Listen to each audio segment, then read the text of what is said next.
কোথাও শিক্ষার্থীদের প্রতি তাকিয়ে কোনো সদস্য কোনো প্রতিনিধি যদি তাদের সহযোগিতা না পেয়ে নিজে একসাথে নেমে যায়, সেটি যদি শিক্ষার্থীদের প্রতি দায়িত্ববোধ তিনি করে থাকেন, যদিও করে থাকেন, তবে এটা কাম্য না, এভাবে করা উচিত না। সংশ্লিষ্ট প্রশাসনেই সংশ্লিষ্ট অথরিটি সেটি নিশ্চয় করবেন। এর বাইরে ব্যর্থ করলে বাংলাদেশের একমাত্র স্মার্ট সিটি বসুন্ধরা এখন আরো নিরাপদ, আধুনিকতায় আরো এক ধাপ এগিয়ে। সেটি ওই ব্যক্তির প্রতি আমাদের প্রত্যেক ব্যক্তির প্রতি আমাদের এই রিকোয়েস্টটা করা আছে যে আমরা সংশ্লিষ্ট অথরিটি দিয়ে কাজটা করাবো, আমরা অ্যাডভোকেসি করবো, এভাবে আমাদের পলিসি।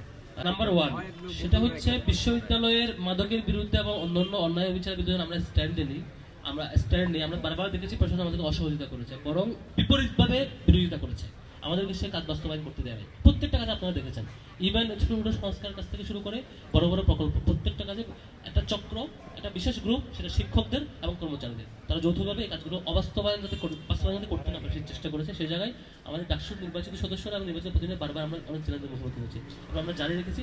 এরপর আমাদের কমন জায়গা ছিল আমরা অ্যাডভোকেসি করি। সাপোজ মন্ত্রী সংস্কার একটা গ্রুপ করতে চাই, তারা এসে করে দিচ্ছে, আমরা করছি, বা প্রশাসন বাস্তবায়ন করতে চাই সাথে সেটা করে। এর বাইরে আমরা সরাসরি কোনো কিছু করি না। কেউ করলে তাকে আমরা কোনো সদস্য করতে চাই, তাকে আমরা বলি যে এটা এভাবে না, বরং সংশ্লিষ্ট প্রশাসনে বাস্তবায়ন করবে।